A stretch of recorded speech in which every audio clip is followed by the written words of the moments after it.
sim, muitos jogadores serão poupados até mesmo da viagem. E óbvio que não serão poupados porque eles acordaram e decidiram poupar. O Flamengo, Fernandinha, só para explicar para o público de casa, tem 3 jogos agora fora de casa, por 3 competições diferentes. Botafogo da Paraíba, Copa do Brasil, depois o Cruzeiro em Belo Horizonte e depois Central Córdoba pela Libertadores lá na Argentina. Todos fora de casa. Todos fora de casa. E aí é óbvio que o Flamengo vai dar prioridade aos 2 jogos seguintes. Cruzeiro pelo Campeonato Brasileiro e Central Córdoba. Desses 3, o Flamengo considera o Central Córdoba o jogo mais importante. Por quê? Se perder para o Cruzeiro no Campeonato Brasileiro, embora seja a prioridade do Flamengo na temporada, o Flamengo não necessariamente vai perder a liderança, porque o Palmeiras vai encarar o Vasco e o Vasco pode ganhar o Palmeiras ou até mesmo empatar com o Palmeiras, não seria nenhum absurdo. Então o jogo contra o Central Córdoba se torna prioridade nesse contexto aqui. E o jogo contra o Botafogo da Paraíba, levando em consideração que a Copa do Brasil é a terceira prioridade na temporada, obviamente será o jogo que eles vão escolher para poder preservar muitos jogadores. Exemplo, o Alexandro, que foi desfalque nos 3 últimos jogos, provavelmente não vai viajar também. Já está praticamente certo isso, não vai viajar. Por quê? Porque ele não está bem? Não, porque a prioridade não é o jogo da Copa do Brasil. E se imagina, né, que se o Flamengo, entre uma hora que escolheu entre a Libertadores, no momento em que as competições estavam começando, e o Campeonato Brasileiro, nas escolhas, ele acabou priorizando o brasileiro, imagina só, priorizar a Copa do Brasil.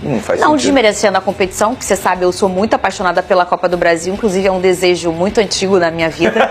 Só falta esse também, né? Todo ano eu começo o ano, desde 2020, tá? Desde tempos sombrios. Esse ano vai dar tudo errado, mas o Botafogo vai ganhar a Copa do Brasil.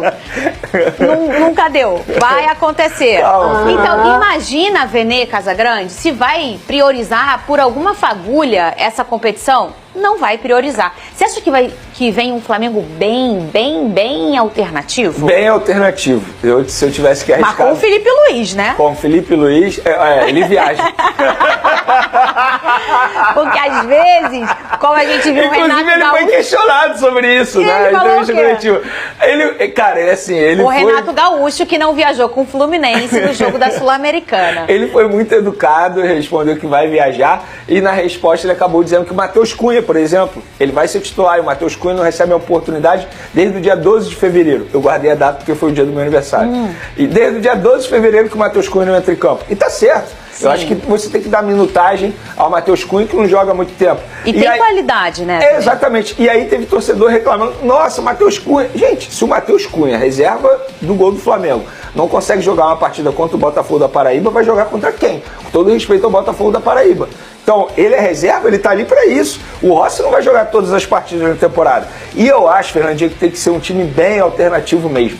E eu vi muito torcedor que vai comparecer ao estádio, ao Castelão lá em São Luís, reclamando: o Flamengo deveria botar o time principal, nunca joga aqui. Gente, primeiro, o Flamengo não tem esse compromisso. Senão, faria com ninguém. Tour, né? Pegaria os jogos e passaria no Brasil. Esse mando não é do Flamengo, não foi o Flamengo que vendeu o mando de campo. Não teria nem essa responsabilidade. E terceiro, tem que pensar no melhor para o elenco e para a temporada. Então, com todo respeito ao torcedor rubro-negro que vai comparecer ao Castelão, eu acho que esse planejamento do Flamengo foi feito de uma maneira extremamente correta. A prioridade tem que ser Cruzeiro no final de semana e Central Córdoba na outra quarta-feira. E a gente sempre defende aqui nesse programa o torcedor que a gente chama de off-Rio, né? É isso. São os torcedores. Aqui no futebol carioca, o torcedor que mora fora do Rio de Janeiro é muito grande. Do Fluminense, do Flamengo, do Vasco e do meu Botafogo. Eles são grandes, são espalhados, são os 4 grandes, tem uma torcida nacional mesmo. Então a gente sempre valoriza esse torcedor off-Rio. Inclusive no Carioca, que a gente fica, poxa, o campeonato é carioca. Eu sempre acho legal um jogo ou outro colocar fora do Rio de Janeiro, porque você contempla esses torcedores que nunca podem assistir ao Flamengo, ao Vasco, ao seu clube do coração e mora fora do Rio de Janeiro. Mas você querer priorizar, contemplar esses torcedores e abrir mão de um desempenho, uma minutagem, não faz o menor sentido, né? O Flamengo só tem que abrir o olho porque o Botafogo da Paraíba tem um jogador, Henrique Dourado. Essa lei do ex é chata. Se tiver pênalti, eu falo, Henrique Dourado, eu acho que foi o melhor cobrador de pênalti que eu vi. Foi, mas foi. Absurdo. Durante, eu acho que 3 anos no futebol brasileiro, ele foi o melhor cobrador de pênalti. É absurdo que ele bate pênalti. Depois acabou sendo até o próprio Gabigol, não foi? Ou a minha cabeça tá falhando? Sim, o Gabigol também é bom cobrador de pênalti. Mas antes do Gabigol, ele durante um tempo, Ele foi o melhor cobrador. Para quem não lembra, o Henrique Dourado, ele comemora ceifando, exatamente. Né? E ele jogou no Flamengo um pouco antes de começar aquela máquina avassaladora de 2019. Jogou no Fluminense também, lembra? Jogou no Fluminense também. E ele joga no Botafogo da Paraíba. Ele tá com quantos anos hoje em dia, hein? Eu confesso que eu não sei. Ele tá com... Tem uma idade avançada. Porque ele já não era novinho na época, a gente tá falando de 2019, nós não somos bem de matemática. É melhor a gente falar uns 35. Por aí. E acertei, 35. Uns 35. Eu estaria até mais, até que não tá tão... Mas esse tipo de jogador experiente, ele vai na sede. Sabe? Na sede, o Vene, falar, posso até perder de 5, mas uma ceifada eu vou fazer.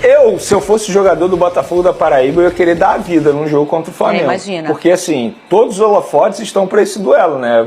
Imagina você fazer um gol no Flamengo, ou o goleiro se destacar diante do Flamengo. É a oportunidade de você receber uma proposta melhor para sua carreira, pensando no seu pé de meia. Então, assim, muito torcedor do Flamengo brincar contra o Flamengo, os jogadores dão a vida. Sim, isso, tem que ser assim. É óbvio, porque é quando você tem mais visibilidade.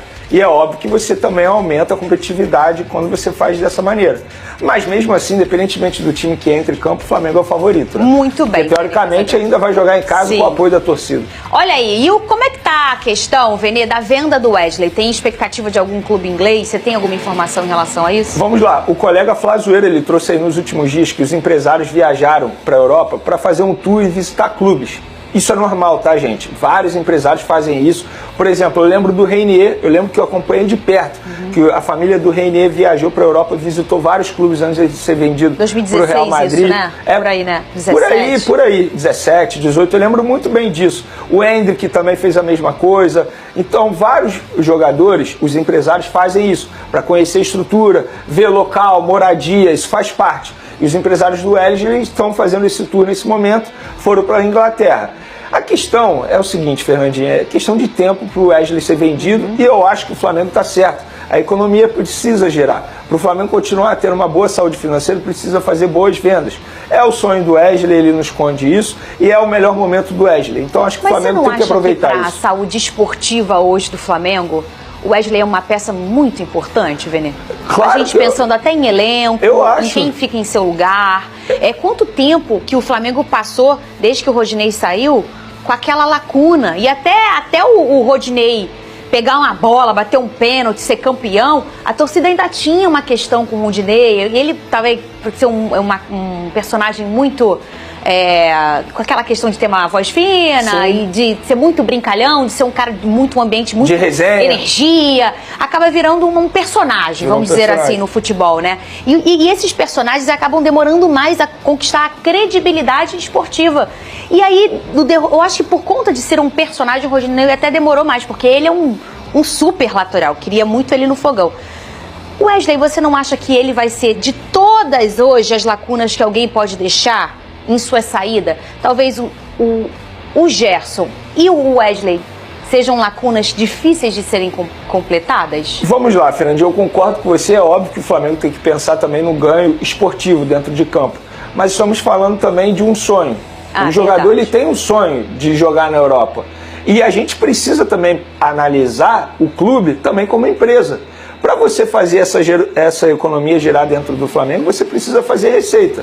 E fazendo receita com venda de jogadores é importante. E o Wesley hoje é tratado como a próxima venda milionária. Sim. A gente entende o ganho esportivo dele, mas é para isso que a diretoria está lá. Porque quando você vende um jogador, quando você perde um jogador, seja por venda, por lesão, eu acho que a diretoria tem que estar pronta para fazer uma boa reposição. Sim. E você vender o Wesley, e aí eu já posso falar o valor? Posso falar o valor? Pode. Você vendeu o Wesley por cerca de 35 milhões de euros, que é a meta do Flamengo. Mais que o Celote, a gente falou aqui. Pois você vendeu um lateral direito por 35 milhões de euros, é algo que pouco clube consegue fazer atualmente no futebol brasileiro. Então eu acho que não tem jeito, é bom para todo mundo. Vai ser bom pro Wesley, porque ele vai conseguir realizar o sonho dele. E ele passou uma decepção, né, na última vez. A gente pôde ver aí, ele quase foi para a Atalanta, acabou não indo, ficou decepcionado. E no fim das contas, que bom que ele não foi, porque valorizou o jogador, ele tá feliz, o Flamengo vai ganhar mais dinheiro também futuramente. Mas eu acho que é algo que assim, é difícil você segurar. Por exemplo, o Estevão no Palmeiras, várias outras situações. É difícil você segurar porque estamos falando de um desejo de um atleta. E já existe um acordo também dos empresários com o Flamengo de ele ser vendido nessa janela de transferência. É óbvio que o Flamengo só tem que aceitar quando entender que os valores agradam. Não adianta você fazer uma venda por fazer. E sim, o Wesley está muito valorizado, é um jogador que tem qualidades, tem virtudes que poucos laterais têm atualmente aqui no futebol brasileiro. Então o Flamengo sabe disso, por isso põe ali pelo menos 35 milhões de euros. Segundo informações do jornalista Miguel Júnior, o meio-campista Andréas Pereira está determinado a retornar ao Flamengo. Atualmente atuando no futebol europeu, o jogador acredita que vestir novamente a camisa rubro-negra pode ser um passo crucial para voltar ao radar da seleção brasileira e disputar a próxima Copa do Mundo. A visibilidade que o Flamengo proporciona, aliada ao alto nível competitivo do clube, seriam fatores decisivos para impulsionar sua convocação. A possível volta de Andréas tem o aval do técnico Felipe Luiz, que conhece bem o atleta desde sua primeira passagem pela Gávea. O treinador enxerga com bons olhos a reintegração do jogador ao elenco, destacando sua versatilidade, intensidade e qualidade técnica como atributos que se encaixam perfeitamente no modelo de jogo que vem sendo implantado no clube. Nos bastidores, a diretoria do Flamengo já começa a se movimentar para viabilizar a negociação.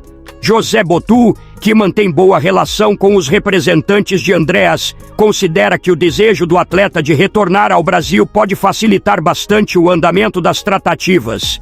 O próprio jogador, que teve uma passagem marcante pelo clube, nunca escondeu seu carinho pelo Flamengo e pela torcida, mantendo vivo o sonho de voltar a atuar no Maracanã.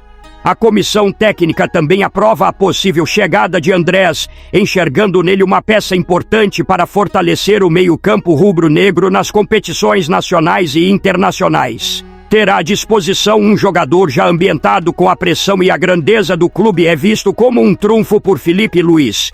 Motivado, experiente e com forte identificação com o clube, Andréas Pereira pode ser um dos grandes reforços do Flamengo para a temporada. A torcida, que guarda boas lembranças de sua primeira passagem, já se anima com a possibilidade de revê-lo com o manto sagrado. A negociação promete movimentar os bastidores do futebol brasileiro nas próximas semanas. Agora eu quero saber a opinião de vocês torcedores. Vocês contratariam Andréas Pereira para o Flamengo? Comenta aqui embaixo, deixa a curtida no vídeo e se inscreve no canal para não perder nenhuma novidade sobre o Mengão. Saudações rubro-negras!